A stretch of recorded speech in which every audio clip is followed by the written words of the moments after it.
19 मई भोर के तकरीबन 2 बजे से 2:30 बजे के बीच में एक गाड़ी जिसकी रफ्तार तकरीबन 200 किलोमीटर प्रति घंटे की रफ्तार से रोड पर दौड़ती हुई जाती है। और वो जब गाड़ी रोड पर दौड़ती हुई जाती है तो जो शख्स उस गाड़ी को चला रहा होता है उसे ये नहीं पता होता है कि इतनी रात में और एक शहर के अंदर इतनी तेजी से गाड़ी चलाना कितना खतरनाक हो सकता है, उसने भी कभी सोचा नहीं था। क्योंकि वो व्यक्ति दारू पीकर बिल्कुल एकदम फिट था। और हो क्यों ना बड़े बाप का बड़ा बेटा और रसूख वाले बाप जिनके पास पैसों की कोई कमी नहीं है, तो इसलिए बच्चे भी अपना रौब और अपना वह अहदा भी कुछ इसी प्रकार से रखते हैं। तो इस तरीके से वो गाड़ी जब 200 किलोमीटर प्रति घंटे की रफ्तार से इस शहर में घूम रही होती है कि तभी अचानक से एक पल्सर गाड़ी पर सवार एक लड़का और एक लड़की जा रहे होते हैं। अब वो 200 किलोमीटर प्रति घंटे की रफ्तार से गाड़ी उन्हीं लड़के और लड़की को टक्कर मार देती है। और जब इतनी जोरदार से टक्कर होती है तो यकीन मानिए दोस्तों, वो लड़की तकरीबन 15 से 20 फुट ऊपर हवा में चली जाती है। और उसके बाद जब वो नीचे गिरती है तो उसके सर पर काफी गंभीर चोटें आती हैं, जिसकी वजह से मौके पर ही उस लड़की की मौत हो जाती है। और इधर जो लड़का गाड़ी चला रहा होता है ये भी गाड़ी से 10-12 फीट ऊपर उछलता है और थोड़ी दूरी पर जाके गिरता है। उधर गाड़ी जब इतनी तेजी से टकराती है किसी चीज से तो गाड़ी का हर एयरबैग खुल जाते हैं, क्योंकि गाड़ी भी कोई ऐसी वैसी मामूली गाड़ी नहीं होती है। ये गाड़ी तकरीबन 2 से 2.5 करोड़ रुपए की होती है। और इसके जब सारे एयरबैग खुल जाते हैं तो जो चालक होता है वो गाड़ी को चला नहीं पाता और गाड़ी कुछ ही दूरी पर जाकर रुक जाती है। वो कहा जाता है कि मुंबई शहर एक ऐसा शहर है जो 24 घंटे चलता है। तो उसी तरीके से मुंबई का भी एक ये पुणे का शहर था जहां पर 24 घंटे लोगों का आना जाना रहता है। और आसपास के लोग जब इस घटना को देखते हैं, उस लड़की और उस बच्चों की तरफ भीड़ बढ़ती है कि किसी तरीके से इस एक्सीडेंट में क्या हुआ ये देखा जाए। लेकिन आधी भीड़ उस गाड़ी वाले की तरफ दौड़ती है कि कहीं ऐसा ना हो जाए कि वो गाड़ी लेकर भाग जाए।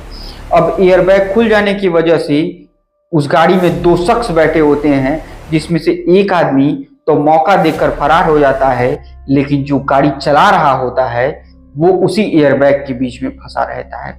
उसके बाद वहां जुटे सारे लोग उस लड़के को बाहर निकालते हैं और बाहर निकालने के बाद तबीयत से उसकी पहले धुनाई करते हैं।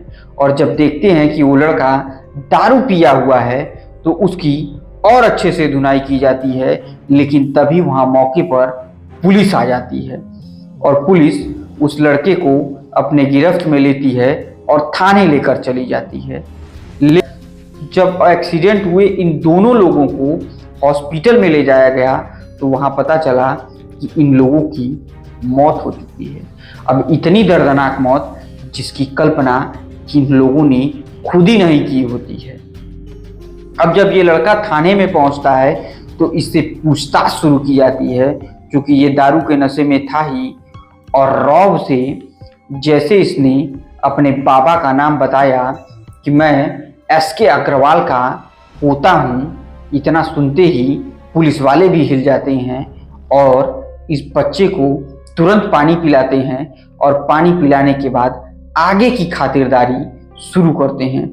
नमस्कार दोस्तों, मेरा नाम आर्यन मिश्रा है और जुर्म के वर्चस्व के सीरीज में आज की कहानी गरीबी और अमीरी इन दोनों के बीच के इस गैप को आप सुनेंगे। कृपया इस कहानी को अंत तक सुनिएगा ताकि आपको भी लगे कि अगर आपके पास पैसे हैं तो आप 2 नहीं 10 मर्डर कीजिए और एक दिन के अंदर जेल से घर चले जाइए। ये कहानी भी कुछ ऐसी है, इसीलिए इस कहानी को सुनना बेहद जरूरी है। और अगर ये वीडियो आपको अच्छी लगे तो वीडियो को लाइक, चैनल को सब्सक्राइब और वीडियो को शेयर करना तो बिल्कुल मत भूलिएगा, क्योंकि गरीबी और अमीरी के बीच की जो खाई है ये पटनी बेहद जरूरी है। तो दोस्तों, फिर हम उसी कहानी पर आते हैं। और मीडिया रिपोर्ट्स के मुताबिक यहां तक सुनने को मिला कि उसे बाकायदा सैंडविच खिलाया गया। जो बच्चा 2 लोगों का मर्डर करके आया हो उसे सैंडविच खिलाया गया, उसे वड़ा पाव खिलाया गया। इस तरीके की ट्रीटमेंट थाने में मिल रही है ऐसे लोगों को जो मर्डर करके आ रहे हैं। अब आप सोच सकते हैं कि किस तरीके का रसूख उस परिवार का रहा होगा। ये सब होने के बाद जैसे ही रात बीती, अगले दिन सुबह हुआ और सुबह के दिन तकरीबन 10 से 12-1 बजे तक बच्चे को उसी में थाने में रखा गया और 12 घंटों के बाद उसका मेडिकल टेस्ट कराया गया और मेडिकल टेस्ट में आया कि बच्चे ने शराब नहीं पी हुई है। शराब उसने पी कब थी? जब वो गाड़ी चला रहा था। और टेस्ट कब हो रहा है? अगले दिन दोपहर के 3 बजे। तो टेस्ट में क्या आएगा आप खुद सोच सकते हैं। अब इसके बाद उसे, चूंकि लड़का 17 साल 8 महीने का नाबालिग होता है, इसे बच्चों के कोर्ट में पेश किया जाता है और वहां जज साहब को पूरा मामला पुलिस बताती है कि इस तरीके का नाबालिग लड़का है, ये मेडिकल रिपोर्ट है और ये इसकी बात है। ठीक है, एक काम करो, तुम 300 शब्दों का एक निबंध लिखो और 15 दिन तक पुलिस वालों के साथ रहो, ट्रैफिक के नियमों को समझो और सीखो। और इसके बाद जज साहब ने उस बच्चे को जमानत दे दी और वो बच्चा फिर घर चला गया। अब आप सोच सकते हैं कि जिसने 2 व्यक्तियों का मर्डर किया उससे सिर्फ और सिर्फ 300 शब्दों का निबंध लिखवाया जा रहा है। ये कौन सा कानून है? कुछ बात समझ में नहीं आई। पता नहीं जज साहब भी उस परिवार के प्रभाव में थे या वो रिपोर्ट देख करके उन्हें ऐसा लगा कि बच्चे से छोटी मोटी गलती हो गई, या जज साहब को ये नहीं पता था कि 2 लोगों की मौत हो गई। पता नहीं क्या था। अब ये तो आगे की कहानी में पता चलेगा। अब धीरे धीरे मामला आगे बढ़ता गया।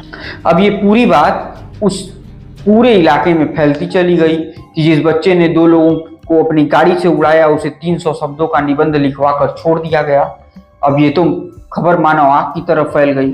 अब इधर कुछ मीडिया वाले, कुछ यूट्यूबर उन जिन 2 लोगों की मौतें हुई थी उनके पीछे पड़ जाते हैं और वो उनके बारे में पता करने की कोशिश करने लगते हैं। जब पता करते हैं तो पता चलता है कि जो लड़का होता है उसका नाम होता है अनीस औधरिया और जो लड़की होती है उसका नाम होता है अश्विना ओस्टा, और ये दोनों मध्य प्रदेश के रहने वाले होते हैं।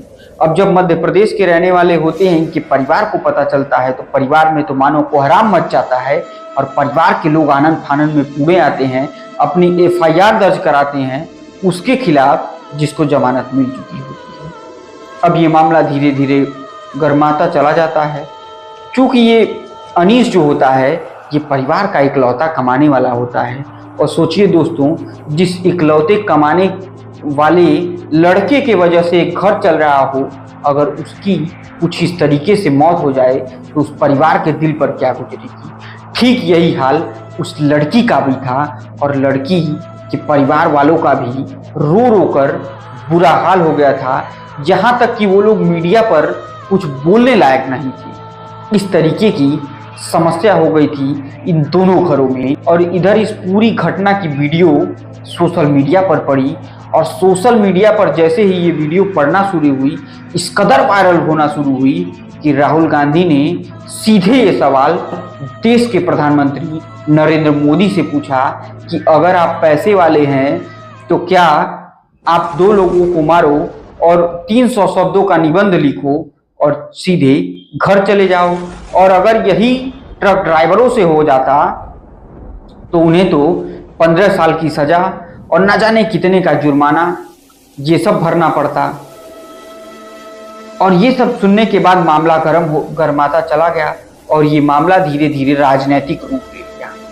अब जैसे ही ये मामला राजनीतिक रूप लेता है, मामले में महाराष्ट्र के मुख्यमंत्री और उप मुख्यमंत्री और गृह मंत्री तीनों लोग शामिल होते हैं और तत्काल जांच के आदेश देते हैं।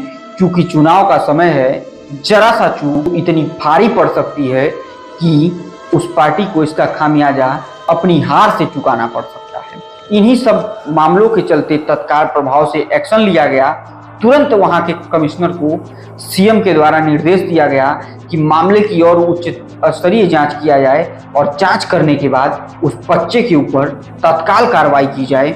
वहां के पुलिस कमिश्नर भी तुरंत एक्शन में आते हैं और ये जांच पड़ताल के आदेश देते हैं और एक नए तरीके से एक एफआईआर लिखा जाता है।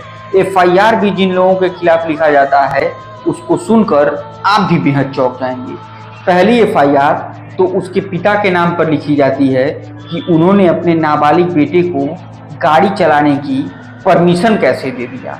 तो दूसरी एफआईआर वो जिन जिन होटलों में गया था, जहां जहां वो दारू पिया था, जिन जिन होटलों में बैठकर वो नाश्ता पानी किया था, अपना बिल भरा था, उसके मैनेजर, उसके बार अटेंडेंट और उस होटल के मालिक के ऊपर एफआईआर किया जाता है और निर्देश दिया जाता है कि सभी होटलों के लोग किसी को भी दारू उतना ही पिलाएं जिससे वो अपने घर जाने की स्थिति में हो।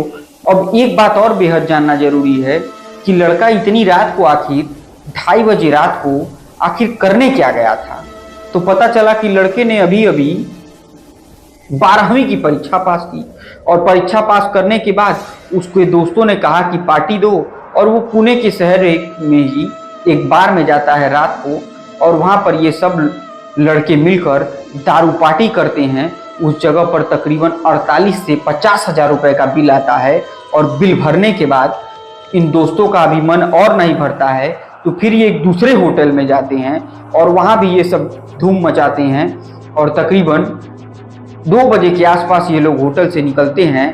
तो चूंकि लड़का दारू के नशे में ही था और वो कहता है कि गाड़ी से तुम उतरो, अब गाड़ी मैं खुद चलाऊंगा और उसके बाद उसने रफ्तार भर दी 200 किलोमीटर प्रति घंटे का और इतना बड़ा कांड कर दिया जिससे पूरे देश में इस केस को लेकर हंगामा मचा हुआ है। हर पार्टियां इस मुद्दे पर नजर बनाई हुई हैं और कार्रवाई भी जोरों शोरों से हो रही है। तो दोस्तों, इसी के साथ जुर्म की वर्चस्व की आज की कहानी को हम समाप्त करते हैं। उम्मीद करते हैं कि हमारी कहानी आपको बहुत पसंद आई होगी।